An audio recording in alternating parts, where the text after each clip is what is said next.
تفہیم القرآن، روزانہ ایک رکوع، ترجمہ و تفسیر کے ساتھ قرآن کو سمجھیں۔ سبسکرائب کریں اور جڑے رہیں۔ إنا أوحينا إليك كما أوحينا إلى نوح والنبيين من بعده وأوحينا إلى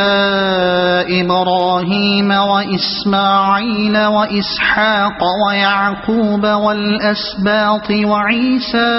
وأيوب ويونس وهارون وسليمان وآتينا داود زبورا۔ اے محمد، ہم نے تمہاری طرف اسی طرح وحی بھیجی ہے جس طرح نوح اور اس کے بعد کے پیغمبروں کی طرف بھیجی تھی۔ ہم نے ابراہیم، اسماعیل، اسحاق، یعقوب اور اولاد یعقوب، عیسیٰ، ایوب، یونس، ہارون اور سلیمان کی طرف وحی بھیجی۔ ہم نے داؤد کو زبور دی جس طرح نوح اور اس کے بعد کے پیغمبروں کی طرف بھیجی تھی۔ اس سے یہ بتانا مقصود ہے کہ محمد صلی اللہ علیہ وسلم کوئی انوکھی چیز لے کر نہیں آئے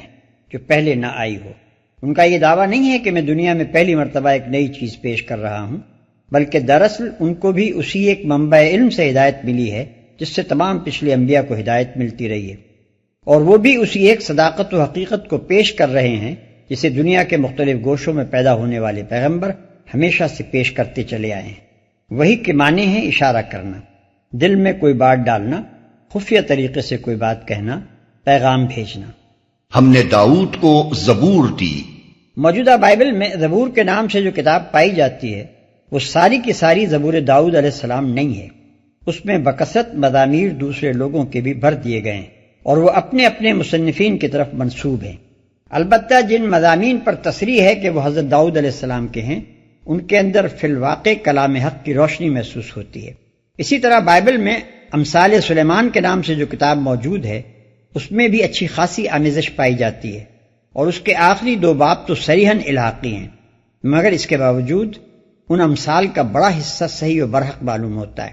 ان 2 کتابوں کے ساتھ ایک اور کتاب حضرت ایوب علیہ السلام کے نام سے بھی بائبل میں درج ہے،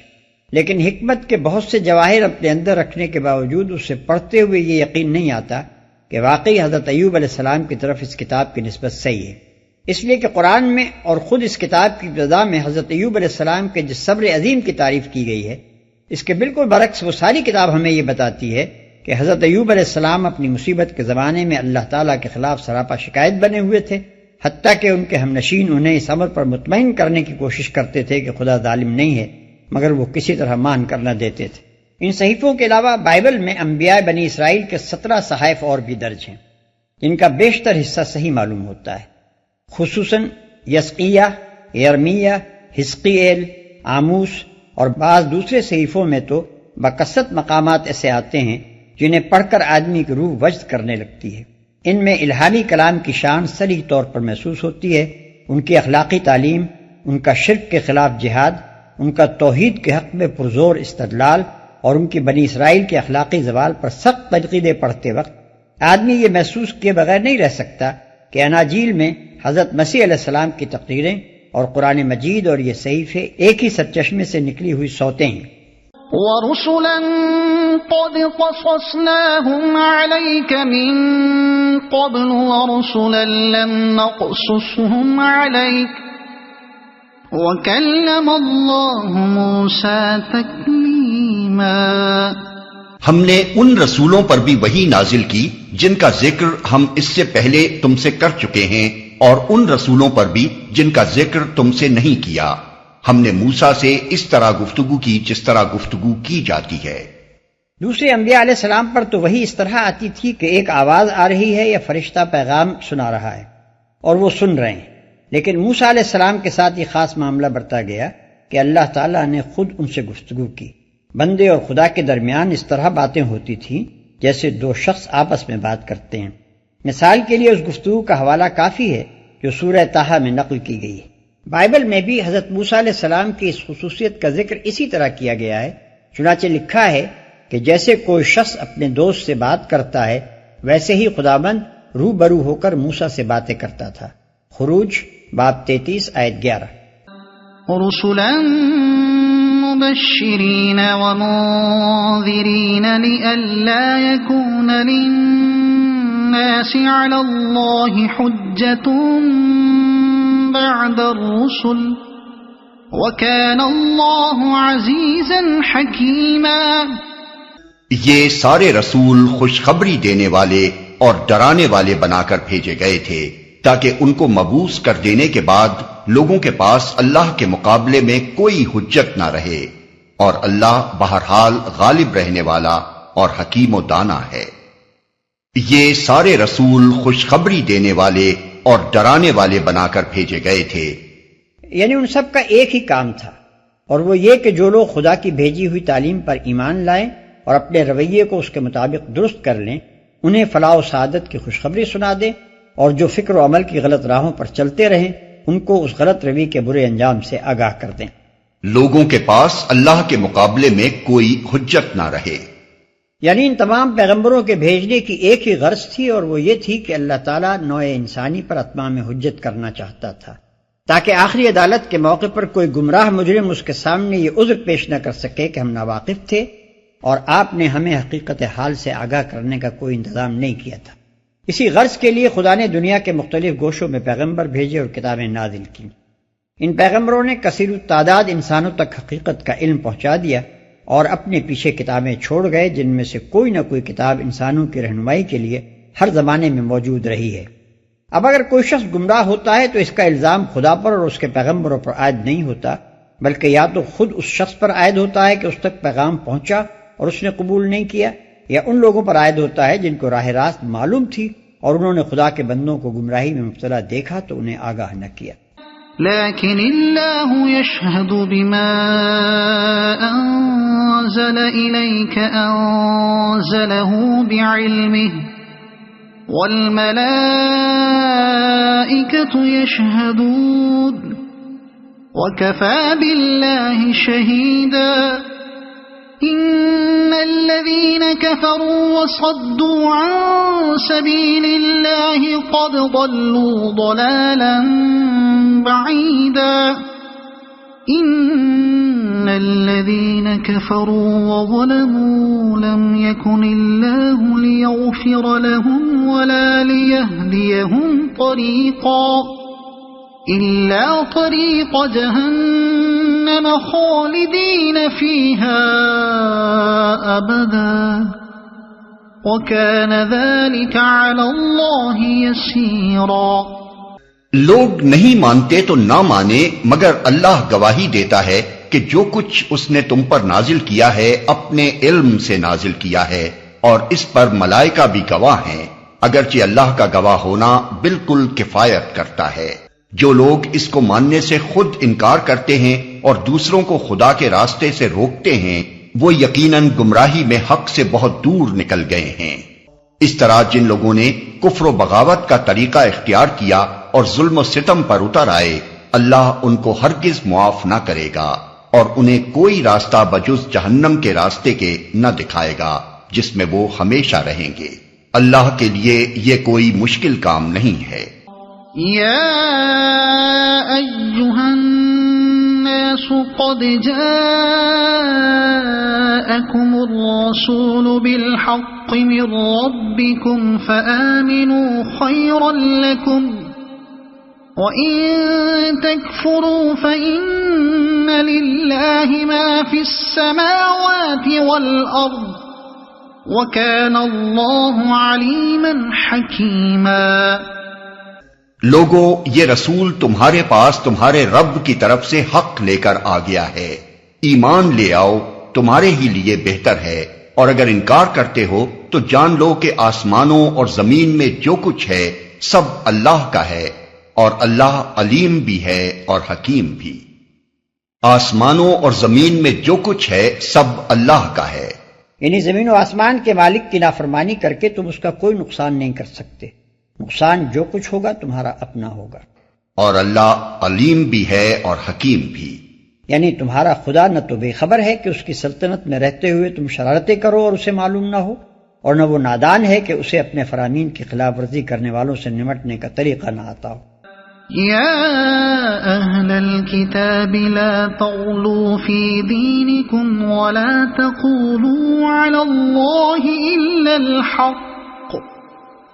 إنما المسيح عيسى ابن مريم رسول الله وكلمته ألقاها إلى مريم وروح منه فآمنوا بالله ورسله ولا تقولوا ثلاثة انتهوا خيرا لكم إنما الله إله واحد سبحانه أن يكون له ولد له ما في السماوات وما في الأرض وكفى بالله وكيلا۔ اے اہل کتاب، اپنے دین میں غلو نہ کرو اور اللہ کی طرف حق کے سوا کوئی بات منسوب نہ کرو۔ مسیح عیسیٰ ابن مریم اس کے سوا کچھ نہ تھا کہ اللہ کا ایک رسول تھا اور ایک فرمان تھا جو اللہ نے مریم کی طرف بھیجا، اور ایک روح تھی اللہ کی طرف سے جس نے مریم کے رحم میں بچے کی شکل اختیار کی۔ پس تم اللہ اور اس کے رسولوں پر ایمان لاؤ اور نہ کہو کہ تین ہیں، باز آ جاؤ، یہ تمہارے ہی لیے بہتر ہے۔ اللہ تو بس ایک ہی خدا ہے، وہ بالا تر ہے اس سے کہ کوئی اس کا بیٹا ہو۔ زمین اور آسمانوں کی ساری چیزیں اس کی ملک ہیں اور ان کی کفالت و خبرگیری کے لیے بس وہی کافی ہے۔ اپنے دین میں غلو نہ کرو۔ یہاں اہل کتاب سے مراد عیسائی ہیں، اور غلو کے معنی ہے کسی چیز کی تائید و حمایت میں حد سے گزر جانا۔ یہودیوں کا جرم یہ تھا کہ وہ مسیح کے انکار اور مخالفت میں حد سے گزر گئے، اور عیسائیوں کا جرم یہ ہے کہ وہ مسیح کی عقیدت اور محبت میں حد سے گزر گئے۔ ایک فرمان تھا جو اللہ نے مریم کی طرف بھیجا۔ اصل میں لفظ کلمہ استعمال ہوا ہے۔ مریم کی طرف کلمہ بھیجنے کا مطلب یہ ہے کہ اللہ نے حضرت مریم علیہ السلام کے رحم پر یہ فرمان نازل کیا کہ کسی مرد کے نطفے سے سیراب ہوئے بغیر حمل کا استقرار قبول کر لے۔ عیسائیوں کو ابتداءً مسیح علیہ السلام کی پیدائش بے پدر کا یہی راز بتایا گیا تھا، مگر انہوں نے یونانی فلسفے سے گمراہ ہو کر پہلے لفظ کلمہ کو کلام یا نطق لوگوس کا ہم معنی سمجھ لیا، پھر اس کلام و نطق سے اللہ تعالیٰ کی ذاتی صفت کلام مراد لے لی، پھر یہ قیاس قائم کیا کہ اللہ کی اس ذاتی صفت نے مریم علیہ السلام کے بدن میں داخل ہو کر وہ جسمانی صورت اختیار کی جو مسیح کی شکل میں ظاہر ہوئی۔ اس طرح عیسائیوں میں مسیح علیہ السلام کی الوہیت کا فاسد عقیدہ پیدا ہوا، اور اس غلط تصور نے جڑ پکڑ لی کہ خدا نے خود اپنے آپ کو یا اپنی ازلی صفات میں سے نطق و کلام کی صفت کو مسیح کی شکل میں ظاہر کیا ہے۔ ایک روح تھی اللہ کی طرف سے۔ یہاں خود مسیح کو روح منہ، خدا کی طرف سے ایک روح کہا گیا ہے، اور سورہ بقرہ میں اس مضمون کو یوں ادا کیا گیا ہے کہ ایدناہ بروح القدس، یعنی ہم نے پاک روح سے مسیح کی مدد کی۔ دونوں عبارتوں کا مطلب یہ ہے کہ اللہ نے مسیح علیہ السلام کو وہ پاکیزہ روح عطا کی تھی جو بدی سے ناآشنا تھی، سراسر حقانیت اور راست بازی تھی، اور از سر تاپا فضیلت اخلاق تھی۔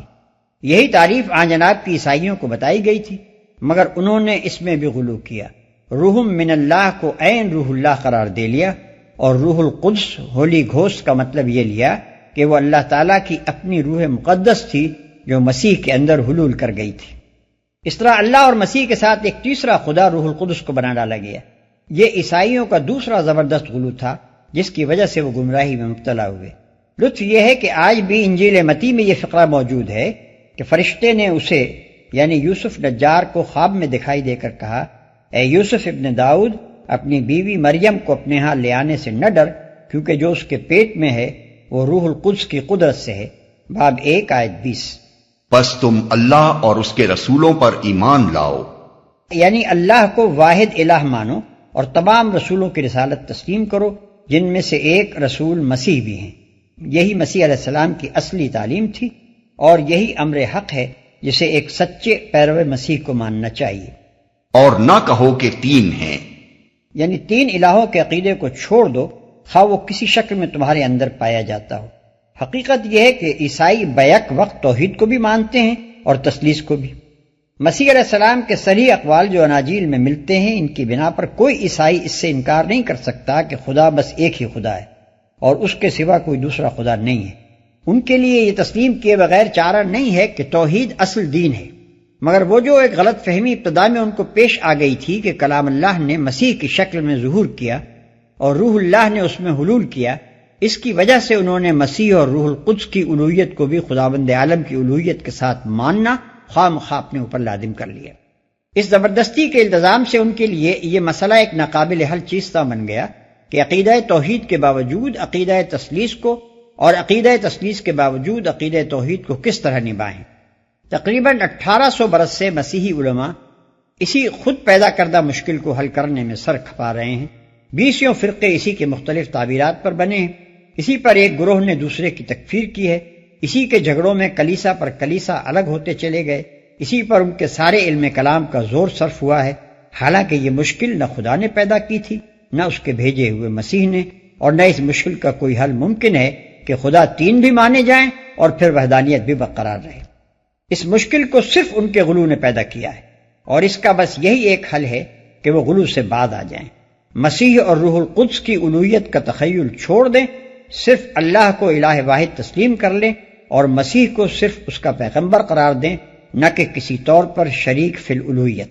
وہ بالاتر ہے اس سے کہ کوئی اس کا بیٹا ہو۔ یہ عیسائیوں کے چوتھے غلو کی تردید ہے۔ بائبل کے عہد جدید کی روایات اگر صحیح بھی ہوں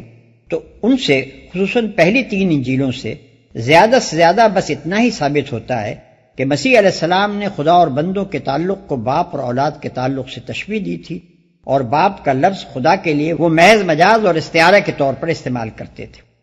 یہ تنہا مسیحی کی کوئی خصوصیت نہیں ہے، قدیم ترین زمانے سے بنی اسرائیل خدا کے لیے باپ کا لفظ بولتے چلے آ رہے تھے، اور اس کی بکثرت مثالیں بائبل کے پرانے عہد نامے میں موجود ہیں۔ مسیح نے یہ لفظ اپنی قوم کے محاورے کے مطابق ہی استعمال کیا تھا، اور وہ خدا کو صرف اپنا باپ ہی نہیں بلکہ سب انسانوں کا باپ کہتے تھے، لیکن عیسائیوں نے یہاں پھر غلو سے کام لیا اور مسیح کو خدا کا اکلوتا بیٹا قرار دیا۔ ان کا عجیب و غریب نظریہ اس باب میں یہ ہے کہ چونکہ مسیح خدا کا مظہر ہے اور اس کے کلمے اور اس کی روح کا جسدی ظہور ہے، اس لیے وہ خدا کا اکلوتا بیٹا ہے، اور خدا نے اپنے اکلوتے کو زمین پر اس لیے بھیجا کہ انسانوں کے گناہ اپنے سر لے کر صلیب پر چڑھ جائے اور اپنے خون سے انسان کے گناہ کا کفارہ ادا کرے، حالانکہ اس کا کوئی ثبوت خود مسیح علیہ السلام کے کسی قول سے وہ نہیں دے سکتے۔ یہ عقیدہ ان کے اپنے تخیلات کا عقیدہ ہے اور اس غلو کا نتیجہ ہے جس میں وہ اپنے پیغمبر کی عظیم الشان شخصیت سے متاثر ہو کر مبتلا ہو گئے۔ اللہ تعالیٰ نے یہاں کفارے کے عقیدے کی تردید نہیں کی ہے، کیونکہ عیسائیوں کے ہاں یہ کوئی مستقل عقیدہ نہیں ہے، بلکہ مسیح کو خدا کا بیٹا قرار دینے کا شخصانہ اور اس سوال کی ایک صوفیانہ و فلسفیانہ توجیہ ہے کہ جب مسیح خدا کا اکلوتا تھا تو وہ صلیب پر چڑھ کر لعنت کی موت کیوں مرا۔ لہذا اس عقیدے کی تردید آپ سے آپ ہو جاتی ہے اگر مسیح کے ابن اللہ ہونے کی تردید کر دی جائے